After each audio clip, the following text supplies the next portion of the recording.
দেখছি একটা প্রতিদিন প্রাইভেট থেকে নাই সে যে বিকেল হয়ে আর ছাদে উঠে যে গন্ডগোল করে বাড়তেন মোবাইল কিনে লিসে ছাদে কি করে সেই মোবাইলে গেম খেলে না কি করে সেই জিনিসটাই আজকে আমি দেখি।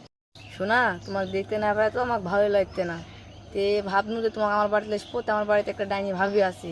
এই ভাবির জন্য তো লেসা যাবে না। আর এই ভাবি 2-3 মাসের ভিতরে একদিন মায়ের বাড়ি যায় না, বাড়ি থেকে লড়ে না, কিন করে বাড়ি থেকে তাড়াবো, তাহলে তোমাকে লেসবো। কেন গেল কোনটি ওমা বানের তলে কি করছে? একদিন দেখি টাঙ্কির তলে, আজকে আবার দেখতে বানের তলে করছিস দেখান কিভাবে তুই ও কি করিস বলে বসে গেম খেলু মোবাইলে। গেম খেলো না ওই অনেকক্ষণ টাইম কিন্তু ভাবি করছি। আমি ওর দাঁত শুনেছি তুই ভাবির নাম করতে কিসে? কোনটি ভাবি করতে? আমি তো বন্ধু আমার কাছে বসে গল্প করি। আমি মিথ্যা কথা বলিস, আমি শুনতে পাচ্ছি তুই একবার বললু যে মায়ের বাড়ি যাচ্ছে না এই করছিস না। কে মায়ের বাড়ি যাবি? আপনি মায়ের বাড়ির কথা বললো? তা আমার মায়ের বাড়ি যাওয়ার কথা তুই বললো তুই ভাবি কয়টা বলে ভাবি আপনি একটাই। তুই আবার বললু যে ভাবি মায়ের বাড়ি যাচ্ছে না এই কথা বললো কিসে? কার সাথে কথা বললি? মোবাইলে বসে গেম খেলো। তুই মনে করছিস যে মায়ের বাড়ি যাবো তুই বন্ধু বান্ধব নিয়ে এসে তুই সেই শান্তি পাবো? তুই শান্তি দিব আজকে আমি আজকে মায়ের বাড়ি যাবো দেখি তুই কে রাইন দেবে রে খোয়ায়।